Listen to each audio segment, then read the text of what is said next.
I'm live. Hello.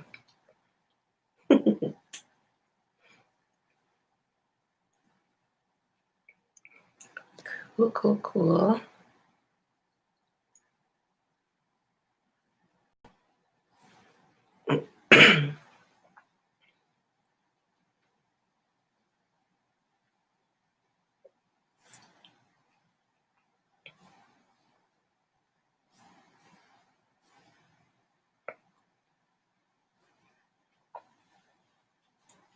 Hello, everyone. Just getting started.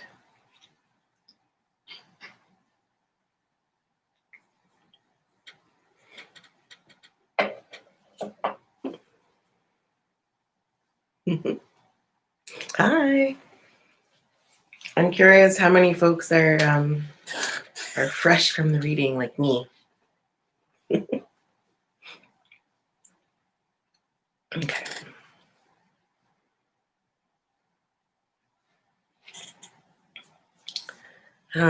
So greetings. My name is Melanie Monoceros, and tonight I will be offering a talk entitled Whispers in the Weft as part of the Manitoba Craft Council's Fall Talks. So the Manitoba Craft Council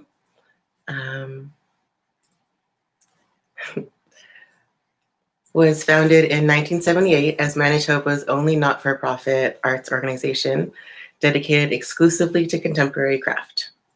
The Manitoba Craft Council is located in Winnipeg within Treaty 1 territory, the traditional lands of the Anishinaabe, Ojibwe, Innu, Cree, Oji-Cree, Dene, and Dakota, and is the birthplace of the Métis Nation and the heart of the Métis Nation homeland. The purpose of the MCC is to promote, develop, and advocate for contemporary craft and its makers in Manitoba.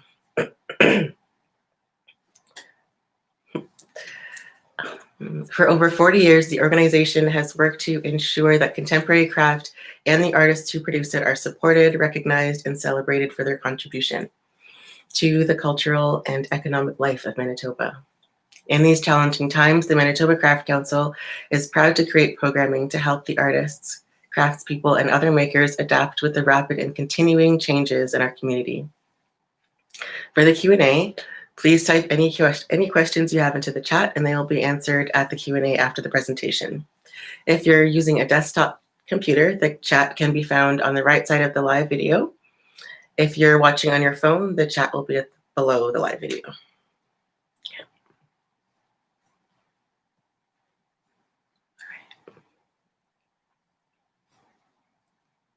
So, welcome. And thank you to folks that are here joining me for the whole evening for my double feature situation. Thank you for being at the talk, at the reading, for listening to my poetry, and thanks for being here. So,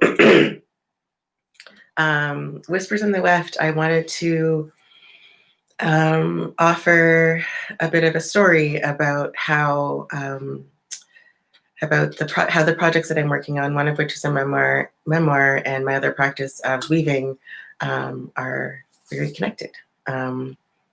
So I hope that you have what you need. I hope that you have something warm to drink if you're cold, something cold to drink if you're warm, that you're comfortable, take some deep breaths,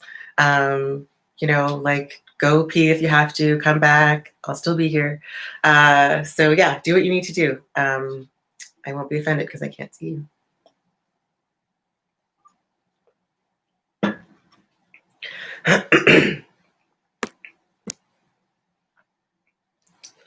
So I spoke a little bit about this at the end of the reading, but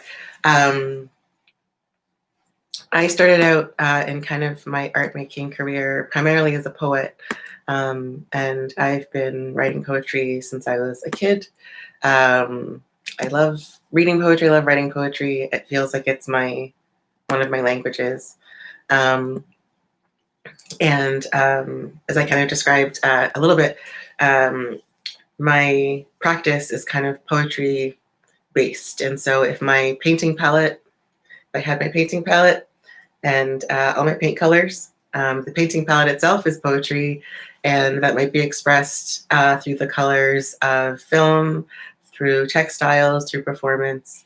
But it all feels very, very unmeshed to me. Yeah, they don't, although they are kind of like separate practices and they can live in different ways. I feel really connected in how they come through my body as processes.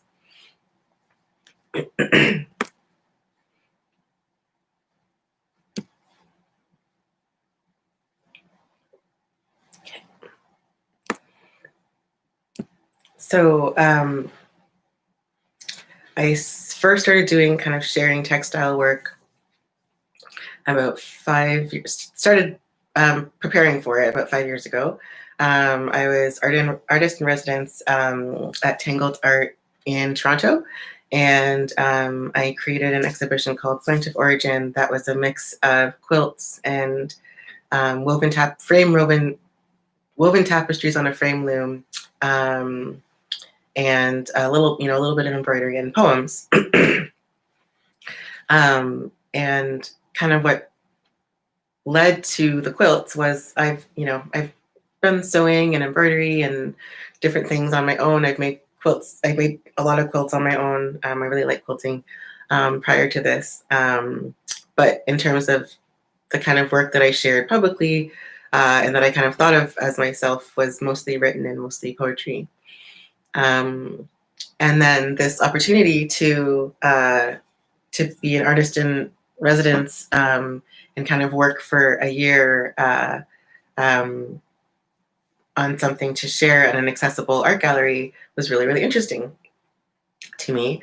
And I remember sitting with a friend in a cafe in Toronto thinking, well, I know how to do poems, and I like doing quilts, so like maybe I could do that together. And kind of as soon as that little spark of a thought happened, Point of Origin kind of came really fully into itself in my mind.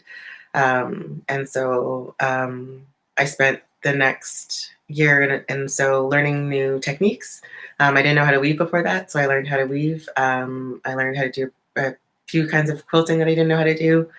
And ended up, making 11 pieces altogether, 6 tapestries and 5 quilts and corresponding poems with them.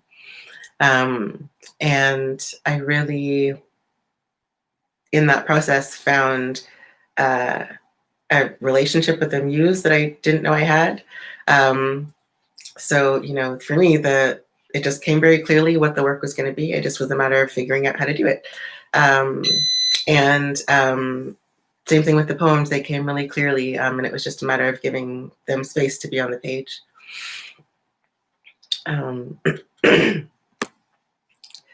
So one of my projects that I've been working on for a while is a memoir of me and my mom. So my mom passed away when I was 3 years old, and I kind of grew up very much an only child, very much with a single dad and then eventually a stepmom, and very much like a mourning kid, like a grieving mourning kid. And it was just me, my dad, my stepmom, and I read a lot and I did drama and made a lot of things and tried to keep myself busy. I did dance, but really spent a lot of time writing about and thinking about and asking about my mom. And it felt really hard to get information about her from my dad, and that was pretty hard. It felt like we weren't supposed to talk about her and that I was just kind of supposed to get over it and like move on and, accept the changes that were happening. But there wasn't really room for me to for me to experience the grief that I was feeling and the kind of questions and the loss, and the mourning that I was feeling that I didn't really understand. And like, as a more grown person than I was when I was small, I have different compassionate feelings for my little kid self, and I have different compassionate feelings for my dad and understandings for my dad. And so, actually, at the little trivia note, but at the end of the reading, I shared a poem called Older Still, which is kind of about, for me, all the energy and the circumstances and the blood and the memories and the trauma and the joy that kind of came into me before I was born, were transferred to me as a being outside in the world.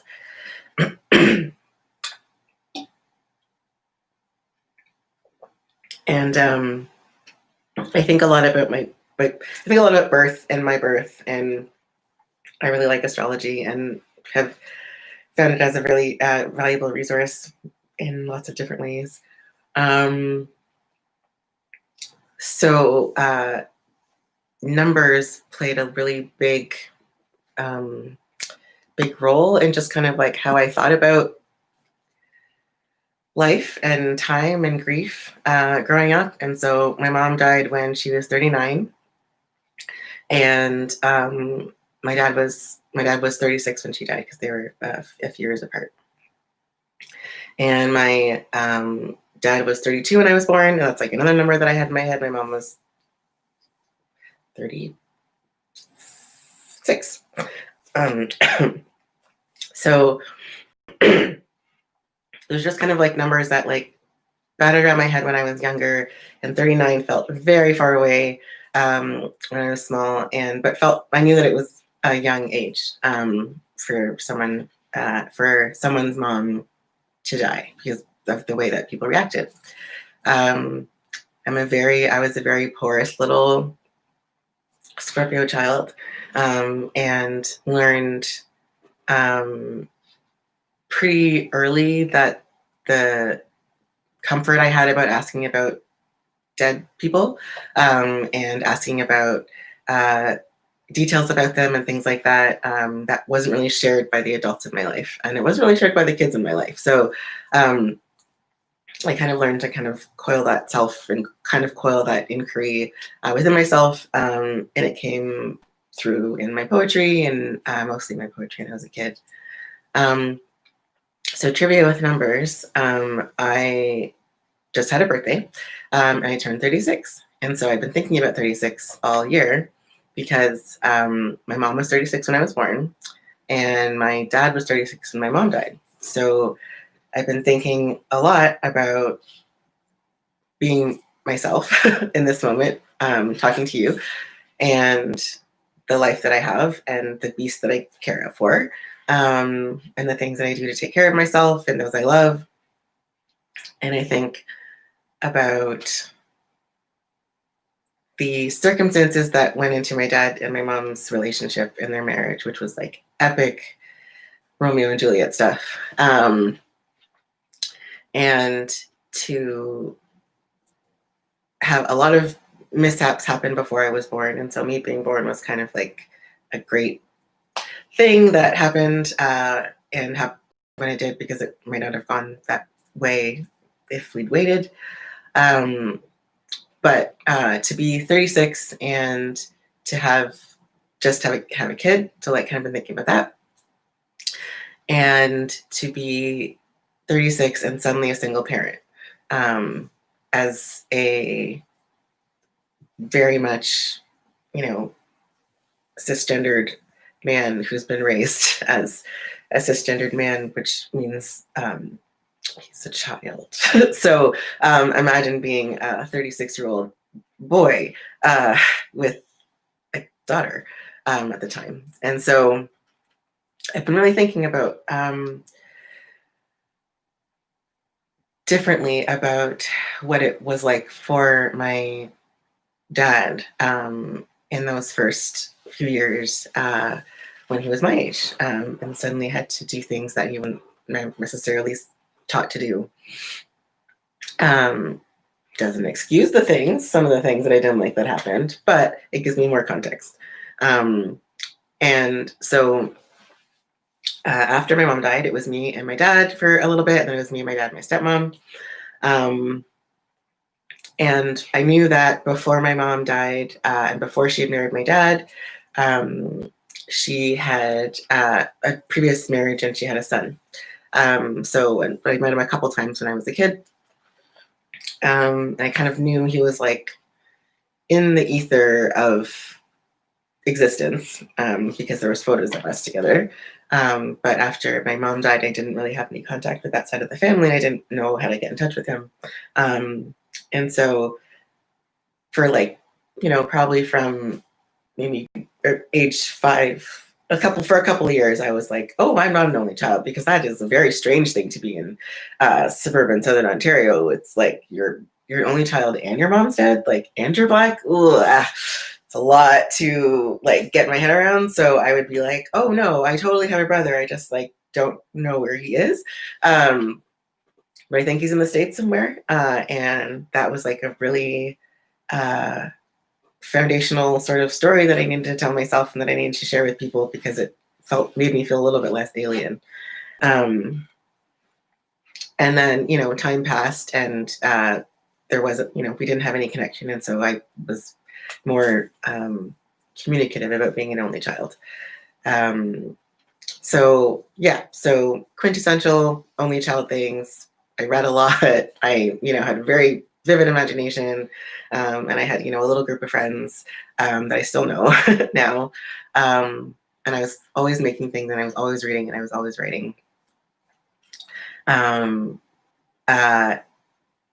But the two things that I felt that were the most kind of like significant identifiers about myself for pretty much until I like moved away, and like moved away for school, was that I was Black, I was an only child, and my mom was dead.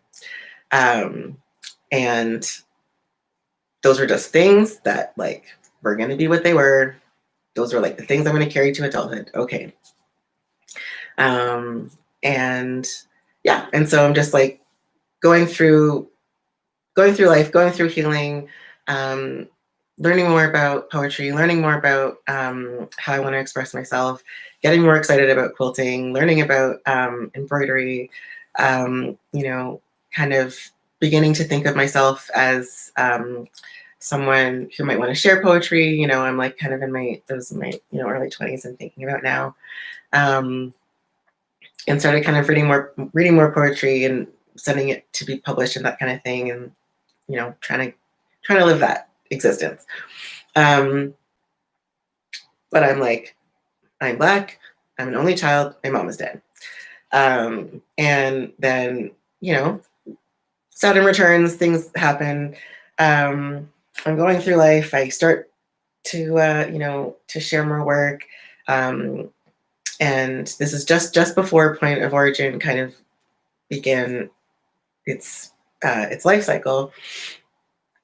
I'd had like a year of just like messy, annoying evictions and housing insecurity, and just like a weird kind of stressful year. But every once in a while, especially once Facebook became a thing, I would just dive into the internet for like a few hours and see if I could find my brother. And then I would be like, whatever, he doesn't exist, it's fine. And then go away. So, sometime mid 2013, I'm writing poetry and working as a facilitator and, doing that kind of thing.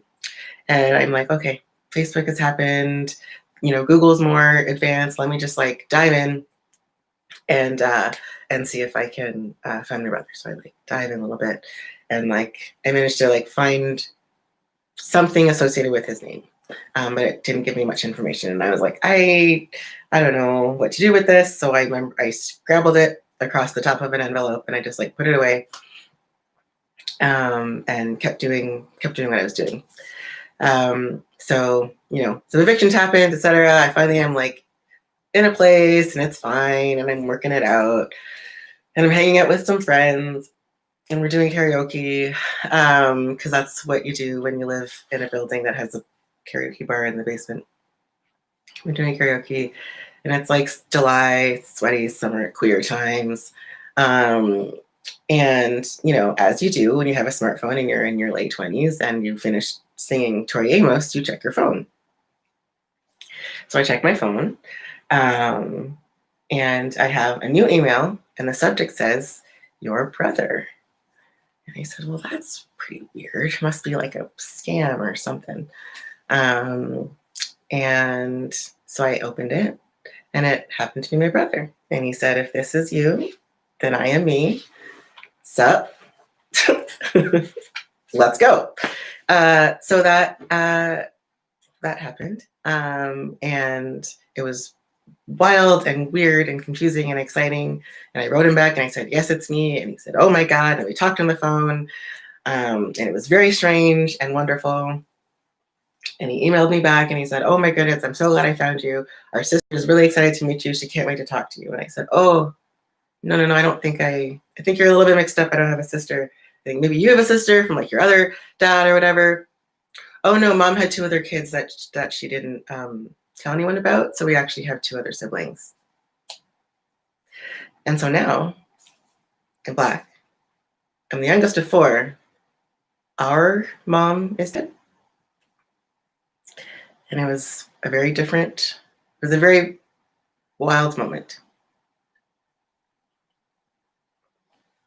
And prior to that, I'd been thinking so much about really wanting to write a book about. I never felt really supported in what my grief was doing. I never felt like I was like, motherless daughters didn't really feel like it was for me. And that was kind of the only thing that was written. And I wanted to offer something that was like queer and weird and lonely and like awkward and traumatized. And I wanted to write a book that was about, grieving a lost mom and the kind of intersections that I was in.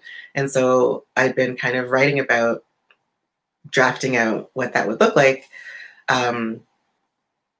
Writing about being an only child grieving their mom in the suburbs. And then that happened. And then suddenly everything I'd ever thought about writing or making didn't make any sense. And I had 3 siblings and here they were alive in the world, adults with families and kids and phone numbers and FaceTimes. And so from then, I began working on a different book, and it needed to include them. And so I needed to learn about them. I needed to meet them, and like understand more things about the story that I wanted to write, which was our life. Suddenly our life. And so I kind of lived in that earthquake for a while. And then in writing and traveling and things like that for a while about this story. And then, as I said, Point of Origin happened. And then I left Toronto, I moved to Winnipeg a couple years ago and learned how to weave. And in the process of learning how to weave, I began to kind of rethink and reimagine what this grief story could be. So I wanted to share a bit about that with you. I just wanted to give you some context. So I only really learned how to weave on a harness loom in January 2019. So I took a 3-week class and we made one cloth together in the class, and then we were kind of set up on our harness table looms to make another piece at home. So I made kind of those 2, and I really, really, really, really liked it. And I felt like so much made sense all of a sudden. And all of a sudden I had really big plans about what I wanted to make. I had like big fabric dreams as like the mechanics kind of made more sense. And then, I made that first piece on the on the loom that I was borrowing from the class. And then I was able to purchase a table loom, a small table loom for myself. And so in the spring, I started and worked on my first piece that was on my own loom, my own table loom. And the thinking of this was that it was going to be a practice piece that I would kind of figure out how to work the machinery and to practice on what I hoped would come next, which was an artist book. So the first warp, which is kind of the thread that sits on the machine, sits on the loom that you work with, I started at about 7 feet of thread. So I had wound this kind of big, long loop, and I kind of get it near the loom with the help of friends and people to ask questions because I find it very confusing. And then I knew what was supposed to happen, but I just kept messing it up. And so I would, try this way and it wasn't really working. And then I would knot it up and I couldn't resolve it. And so I had to cut it and then start again. And so I did that a number of times to the point where by the time I finished what I was doing, it was 3 feet long. And I lost about 4 feet of thread in confusion. Yeah, it's a little bitty cloth now. It's plain weave, it's simple, but I like it. I use it kind of in regular life, and it feels really special as the first thing that I was able to make on my own loom, even if it wasn't exactly what I expected. So after I finished that one, and kind of figured out some more things, I knew that I wanted to make the second piece as a piece of kind of ancestral communication with my late grandmother. And the idea had begun kind of percolating during my time with artist and mentor Erica DeFriedis, who I was working with at the time. And I really liked thinking about that idea of making something with her in the studio and talking to her and thinking through things with her and weaving something at the same process. Yeah, and I knew that I eventually, once the kind of weaving started to make more sense, I had this idea that there's a bunch of patterns in my grandma's old home that I wanted to figure out how to represent texturally. So, this may be a life's work project, but start somewhere. So when I did get my table loom, which I got from the Ukrainian Museum in town, I've been given a whole bunch of thread with it. So a few different colors. I think there was white. It was white, blue, orange, and green. Maybe a couple other things. And it was kind of this soft, cottony thread. And I like the idea of doing something with stripes or different colors or different parts of for different parts of the project to create a pattern or texture. And I really wanted to use alternating colors of warp. So white, blue, white, blue, white, blue for the piece that I was going to make for with my gran. Krista Nelson, who was an artist in town, I was really inspired by her woven pages. And I kind of, my plan, Audrey, Lord help me, had been to make a kind of giant woven book inspired by my grandmother's recipe book, which was which was blue and white gingham. And I wanted to recreate that in my own way with her recipe book because she was an epic kitchen witch, and her recipes are kind of just magic spells on their own. And so I wanted to make a bunch of pages and have them be a little bit bigger than 8.5 by 11 blue white gingham situation. And so I measured the thread, measured the length. I wound 8 feet of warp, all while researching and watching videos and asking meeting friends and so many questions and so many texts and trying to figure it out. And then truly it probably fell apart pretty close to the beginning, but I didn't know that yet. So I took the thread off the board, off the warping board, which is I think where it went wrong.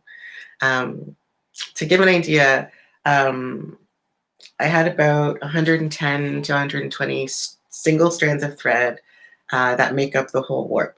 And that's what's spread across the loom. And then longwise, I had hoped and said to have about 7.5 feet, 8 feet.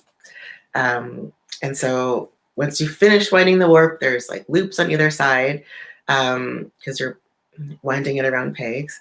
There's loops on either side, and when it's all done, you have this kind of chain of thread that you knot with that you crochet with your hands, so you have something that doesn't fall apart, and that's how you kind of bring it over to the loom to thread it into everything. It's kind of like a big thing of chain links, basically, that doesn't get tangled. And at the top of the chain, there's a part where the two bands of thread that you've been winding cross, and they kind of make one band, and then, yeah, they kind of cross, and that's what you're working with.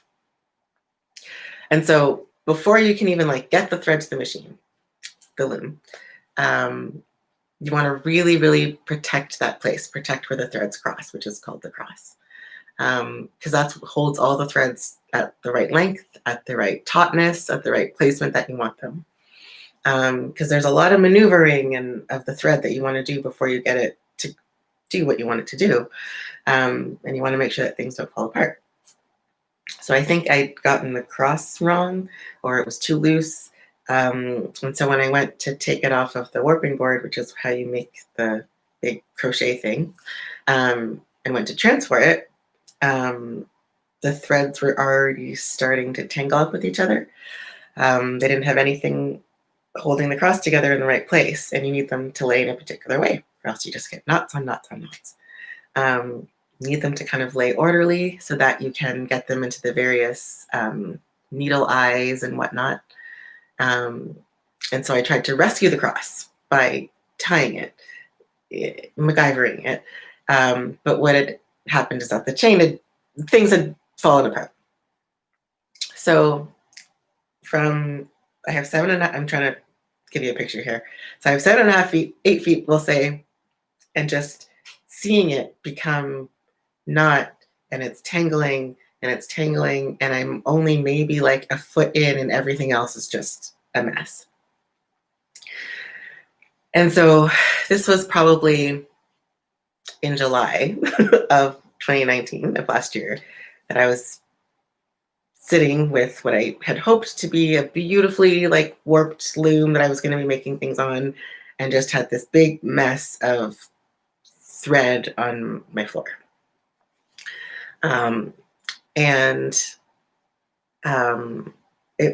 The thread was kind of sticking to itself. It just wasn't like the right thread to be using for that thing. So it was July, August, September, and then last September, I've been thinking about it all summer, and I went up to my studio and I said, okay, thread, you and I are going to figure some things out about each other, because I am not going to cut off 4 feet of this stuff that I have made all this effort to do like I had to do before. I don't want to do that again. So instead of just cutting it off, we're going to work it out. And so it took me about 3 weeks in September to untangle it into bunches, to try and pull it out, to get it all to the place where the cross would be. And that didn't really work. So then a week in, I said, okay, I'm going to have to do this one strand at a time, and really to get the order that I need it to be, to get everything undone without tying more knots in the process. And that took like 2.5 weeks. But at least a couple of days, like 3 or so, 4 days a week for at least 3 to 6 hours at a time. Just me sitting on the floor, pulling single strands of thread out, and then trying to find the way back to collect it to where it matched up with the beginning of the knot without tying it in another knot again. I was trying to avoid, again, the whole time to have to cut it. And this is all before it's on the loom. So I get through the tangle. I throw a party for myself because it was 3 weeks of untying a knot.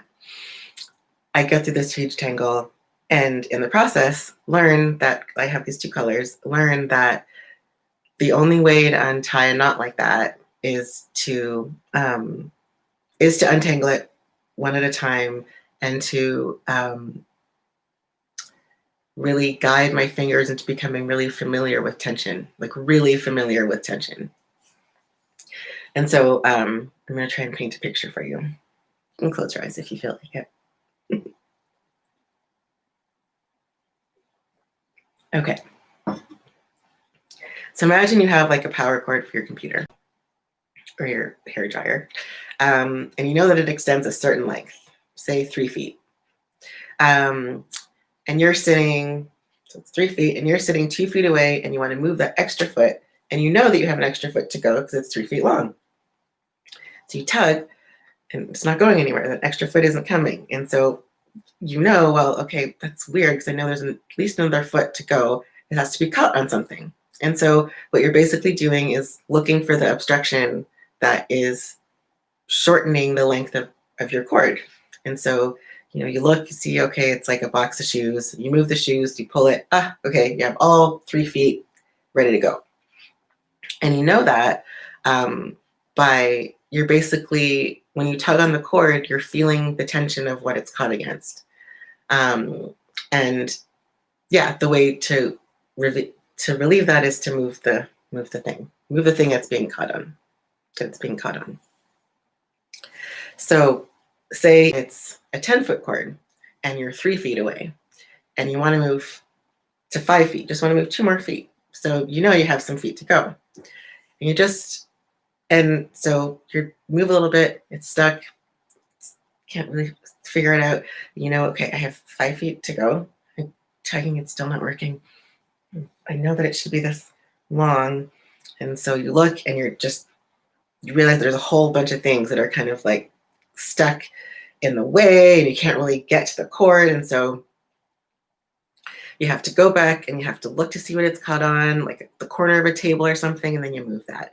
And then you pull it again. It's still not the right length. It's not all the way out the 10 feet yet. So you go back in and you look, okay, and you move another thing and you're like, okay, it's, I don't know, a lamp. And so you move that. And so you do that, and you're doing that by kind of tugging, tension, moving, tugging, tension, moving. And just basically kind of figuring out what it's caught on and building that kind of rhythm to feel it. So that's basically what I was doing. I started from one end and I would pull the thread and I would go to its nearest caught place. And most often I couldn't just, move the thing that it was caught on. So I'd have to go a little bit deeper and I would have to follow that single thread into the tangle in order to find out what it was caught on. So first I started at the top of the thread, the top end of the thread. And so the tail, the little loose part, was free. It was at the end. It was cut loose, having a good time. But it was like 7 feet away from me of knots. 7 feet of knots away from me. And so after some trial and error, I realized that it made more sense to start with the free end and work my way backwards. So I would start at the loose end. And I would tug until it got to the first caught place. And I would look and see where it was caught, and I would try to pull the loose end through, see it was tangled, and then I would do that. Nope, another few inches are free. I'm trying to get to 7 feet. So another few inches are free. And so in addition to the tension part, I was also really training my eyes. I didn't know I could do this before, but eventually, I could hold the white thread, even though there was a whole bunch of white thread in front of me. I could hold it in my hand and I would look at the tangle, and I would look at the end and the white thread. And after a while, after you tug and you look and you tug and you pull, and you can kind of see how the shadow falls a little bit different on that strand of thread. And you can see that that one is like twisted just a little bit that way. And so with pretty close precision, figure out which thread in the mess of the thing is the one that matches the one that you're trying to get free. And so you tug and you look and you tug and you go backwards and using all of my resources.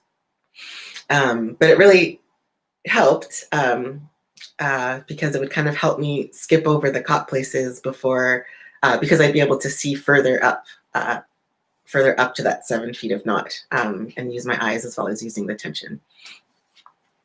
And so for many, many hours and hours and hours for those weeks, I lightly tugged, I dug, and I tugged, and I dug. And I did it 120 something times by 7 feet. And each time I got a few bundles of thread free, I would like tie it up and put it away so it like wouldn't get caught in other things because I obviously didn't want to make another knot. And I was pretty sure that I could bundle them up, loose coil, and they wouldn't crisscross. I could see the end, I could see the top, and I was pretty sure that it would just make it possible to go back there and kind of pick up the cross that I'd made and put it on the loom. So that's September of last year. I was doing other things, I had other work happening. And so, October happened and December and et cetera. And then the winter happened and I had some really exciting things happen in the winter. And I just kept thinking, I'm so excited to go back to the loom because it's just waiting for me. These like little, beautiful, little, tidy little knots of thread are just like waiting for me to continue dressing the loom. And so I was excited and waiting for the time to come. Oh, hello, pandemic.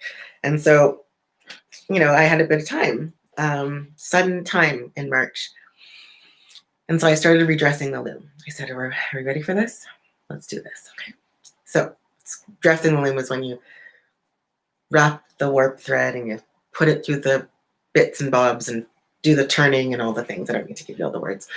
So I don't even think I got 2 seconds into that process and everything was tangled again. Somehow, everything was tangled again, somehow, because it had nothing to hold on to because the cross had fallen. And even though I tried to redo it, I didn't really do it right because I didn't do it from the right spot. So it was just this optimistic beginning and then this pile of threads with no anchor. So trying to separate those and thread them, it just didn't work. And so I had this other tangle and I spent April trying to untangle that tangle and getting them into the appropriate little bundles again. And I was like, you know how to do this? You know how to do this. So just like do it again. Just do it again. It's fine. It's 3 weeks. No biggie. April, I get through it and I'm getting things through and I'm able to finally get to a point where I can start to bring the thread into the machine, into the heddles, into the reed.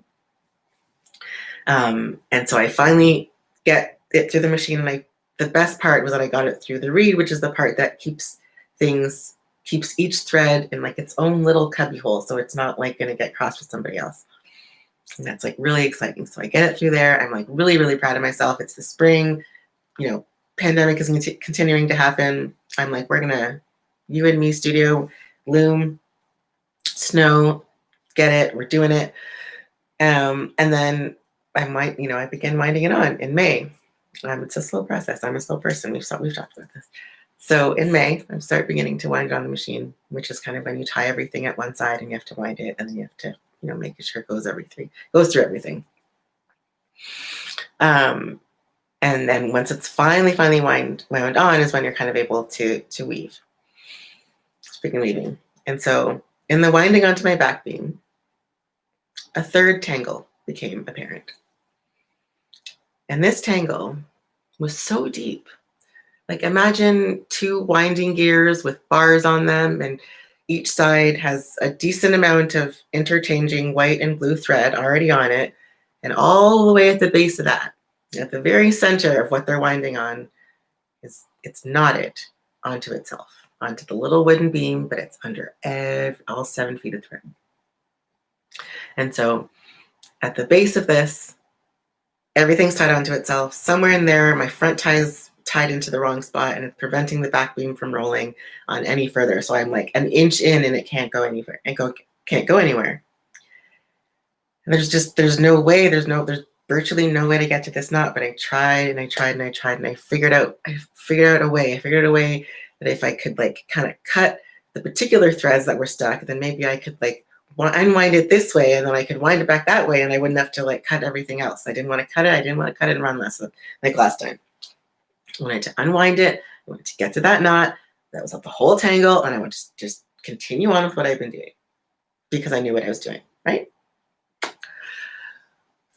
I tried so many different ways to get to that little area, to untie whatever it was stuck on, but I couldn't see it for days, for hours and days. And I got so close, sort of.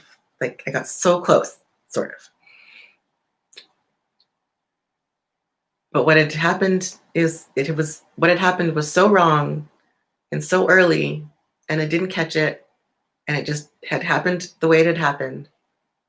And there was no way at that point, there was no way to undo it without taking it all off. And there was no way to take it all off because it was cut in a particular way. And so I couldn't wind it anywhere. I tried all these different things. And then I just screamed for a while and I cried for a while because I was so excited to start weaving and do this thing with my grandma. And it was like my grandma's cookbook, and it was like this really big deal. And like you've been working on it for almost a year, planning and thinking and untying and, you know, carpal tunnel and doing this knot. And after almost a year of thinking and planning and trying everything to untie this knot, as I learned, I just wasn't to be. So in June 2020, I had to cut that wart, even though not much was wound, maybe a couple of feet, probably less than that, actually. 5 feet-ish of wasted yarn that was cut all different lengths in piles on my studio floor that I somehow thought that I could salvage into different individual pieces and then tie them back onto the loom, and that didn't work. I didn't go very far. So there for most of the summer was half demolished, half wasted mess of strands and like fluff on my studio floor and on the loom table. And the loom was just there, half dressed, half naked. It was devastating to get so far, to get the tension right, to get the length right, to get it so close. And then it's just to realize, to make a decision that it wasn't worth weaving on what it was. It wasn't the right material for the right project. So, you know, instead of using that thread, I could have used something else. I should have used it for something else, but I didn't. That's what I did. That's what I started with. So as a quilter, my last salvaging attempt of making this into something is that at some point, they're all in a bag. I'm going to collect all those little bits of thread. And one day, when I have all the time and all the anti-inflammatories, I will tie all of those loose ends together into a patchwork spool of thread, and I will weave something with that more suitable. Weaving sometimes makes me feel so unfamiliar with my hands, unfamiliar with my body, unfamiliar with how I think, but I love it so much, and it delights me so deeply, and it challenges me in ways that I'm pretty fascinated by, and I like the idea of making cloth. But, you know, before I had to cut it, I had to solve all of those. Before I decided to cut it, and I'd solved all those knots and I'd gotten to everything, especially like that first 3 weeks, I felt like a prophet of knots. I had tried to film things and, you know, get the whole process, but I couldn't really get the right angle. It wasn't something that was meant to be translated, I guess.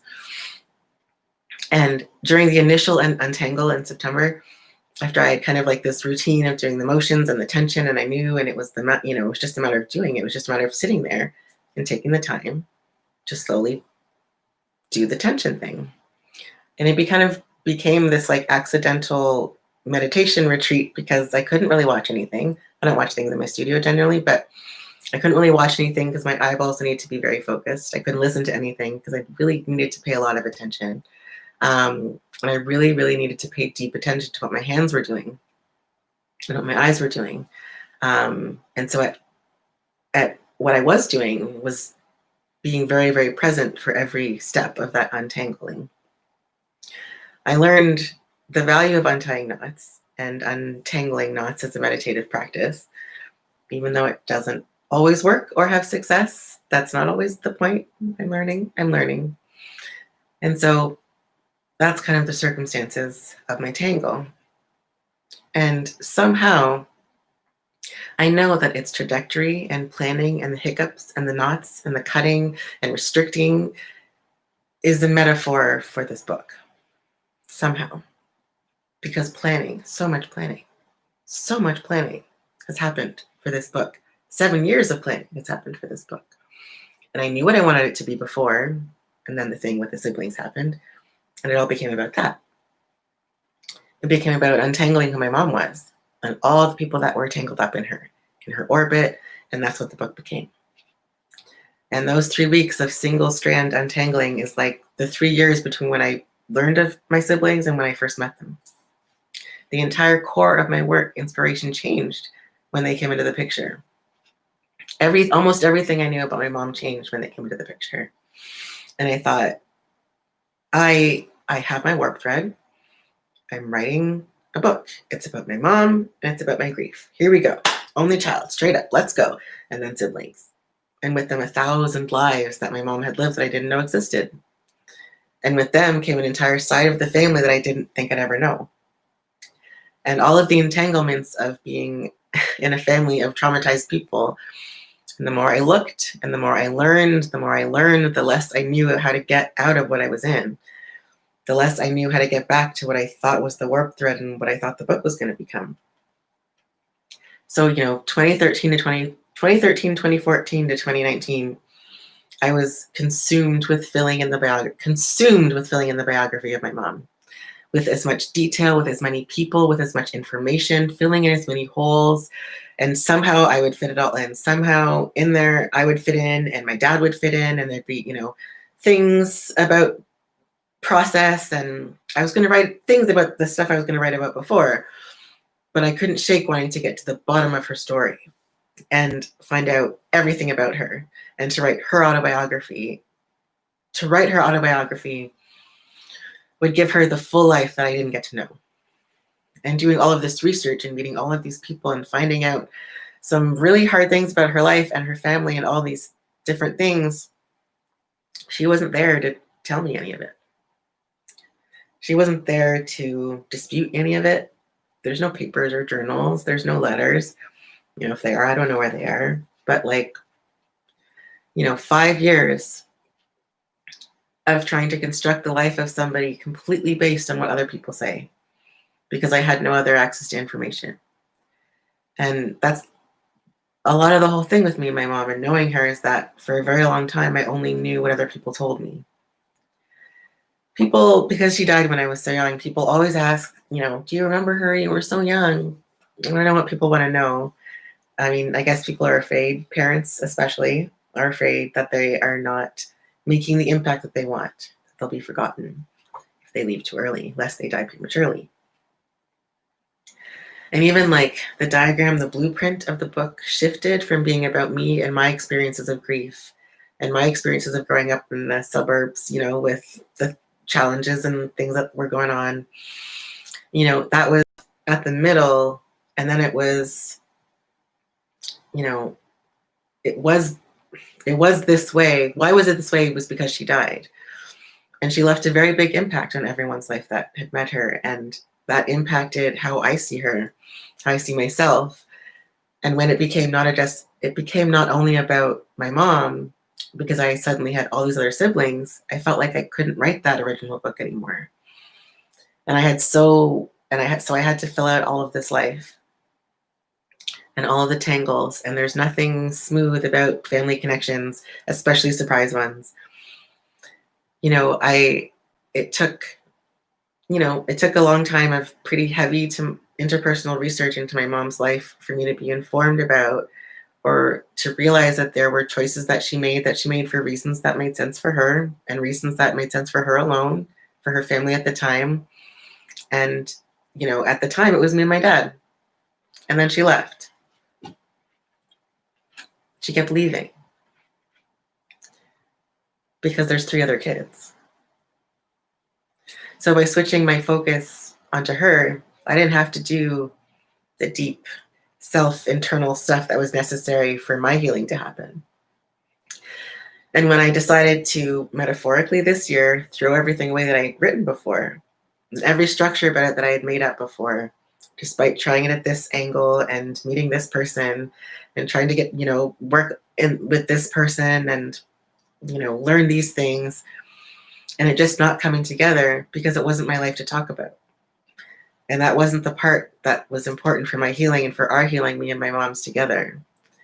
And, I'm a spiritual person and she is a very loud spirit, as my godmother is as well. Unsurprising, there are a lot of people in life. So I got messages and I get messages and I got vibes that in the last fall, that it's not actually innocuous, even to the dead, to dig into their wounds. And even if they're not my wounds, and if they're not my wounds, they're not open, asking for healing It's not necessarily an act of generosity or compassion or empathy or love to pick at those scabs or to, open those old scars just to know what happened, because it might inform how some of my scars are healing. And what I actually want to do is know her and me more, is to think about and reflect on us, because that's the relationship. That's what we got. That's the relationship. She's my DNA. Obviously, she's my DNA, but she's like metaphorically. And so even thinking about, again, weaving as a metaphor, I know how to live in grief because of her. I lived in grief. I'm in a grief space because of that experience, but also because of how the surface, the living world, responded to that experience when I was a child. A huge part of what, I initially wanted to write about was, the behavior of going forward after she died as if she hadn't existed, as if it didn't emotionally affect me as a child and an adult, etc. And so coming to think of myself as the weft, which is the thread that goes back and forth this way on the loom, and then thinking of both of us as the weft, and these singular strands. There's my dad and my siblings and my stepmom and my aunts and my grandma and all these people that impact my experience of grief, and which is the thing that connects us as having lost this person, me and my siblings, and whatever, whatever weird alien, genderqueer, whoever amazing weird unicorn thing that I am some channel, I am some opportunity for healing.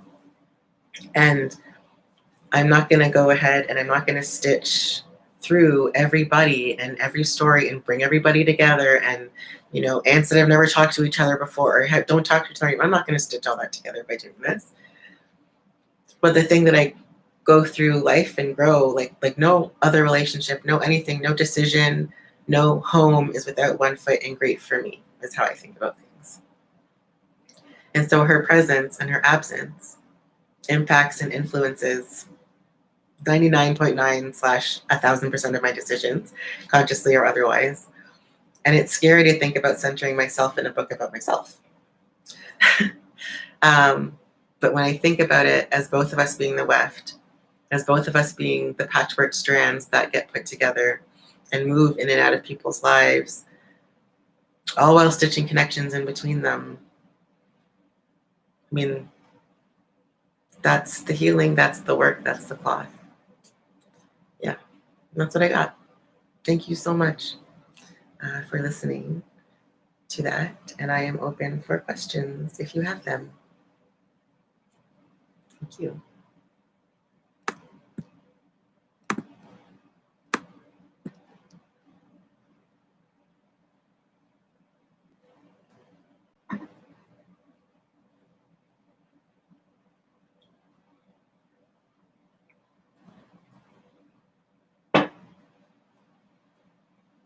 Thanks, y'all. So much love.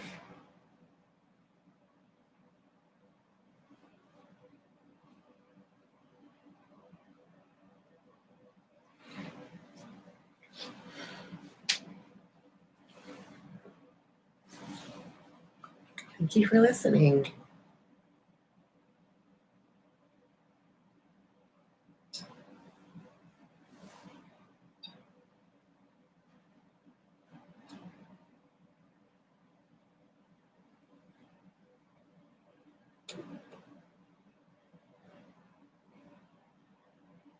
Let's see if there's any questions.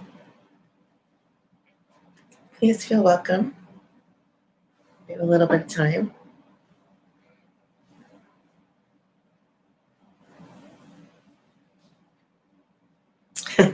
Yes, a lot to entangle. Francesca asks, would I weave the cloth? Or have I moved on from that initial idea? I'm still going to weave the cloth. I just don't know quite how or when it will come, but it's still processing, becoming a thing.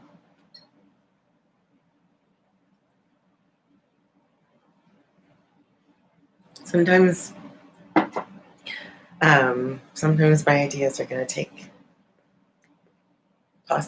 someone's lifetime to accomplish. So yeah, I'm trying to be more patient with the work and the intimacy and labor that I'm asking of like all parties involved, including spirits, when I do this work, and really wanting to take more time and care for them and myself as I do this. So slowing it all down pretty much, but it will happen.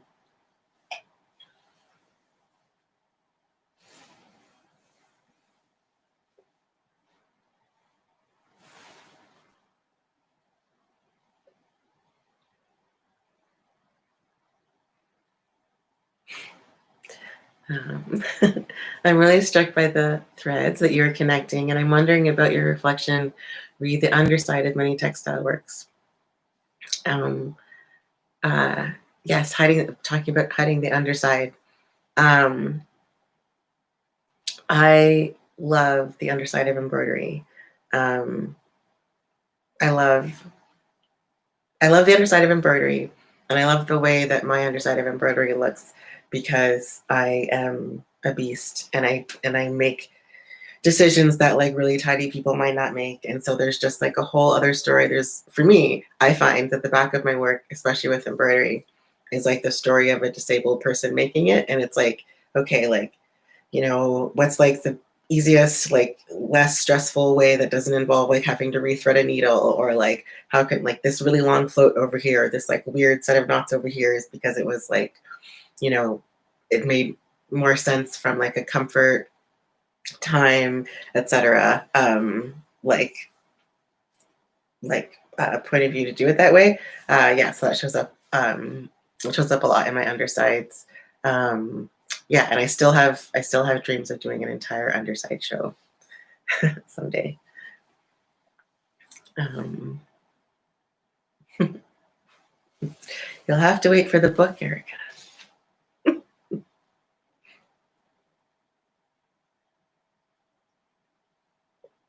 Which will happen when it happens.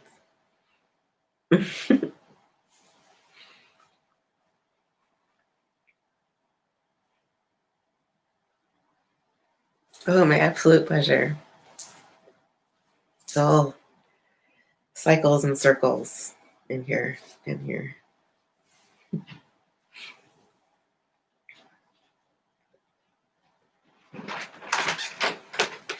Well, thank you.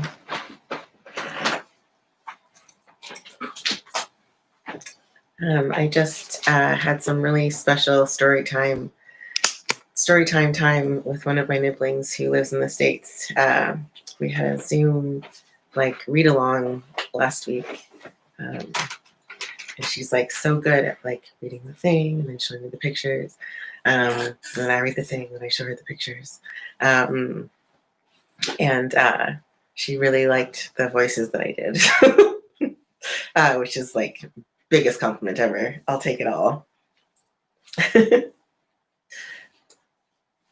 Yeah.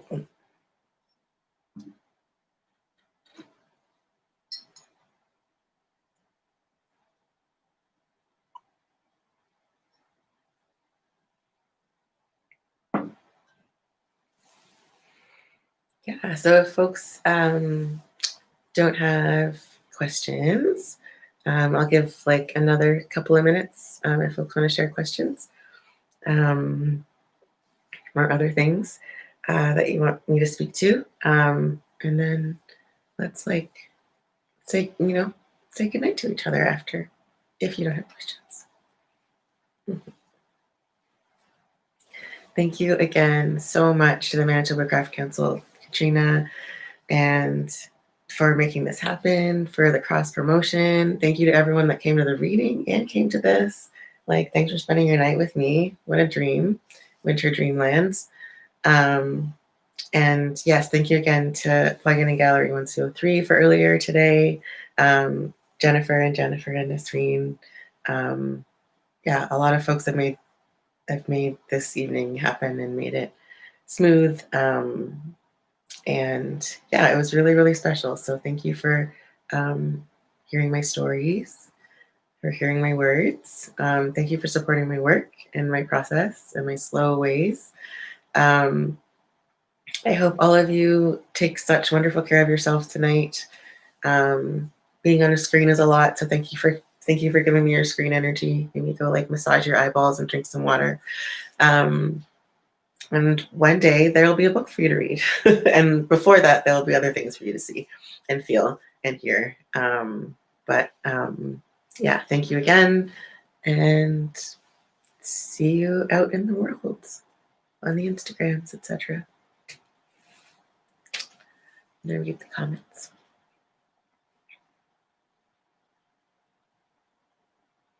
My brain is now very focused on how we weave relationships in our lives unintentionally.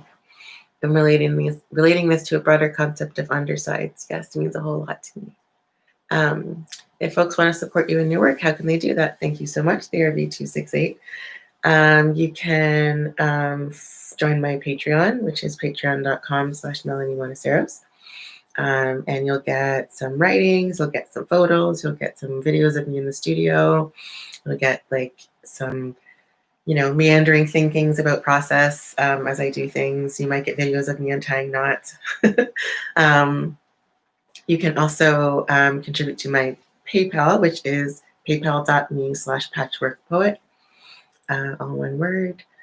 Follow me on Instagram, Melannie Monoceros, for what I'll be up to. Yeah, and I'm just here being cute and disabled and making art.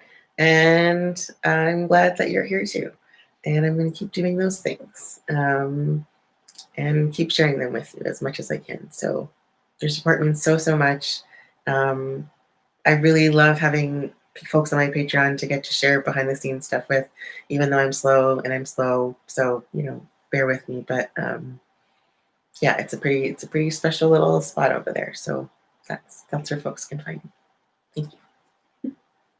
Okay, I'm going to sign off. Thank you so much, everyone. Good night.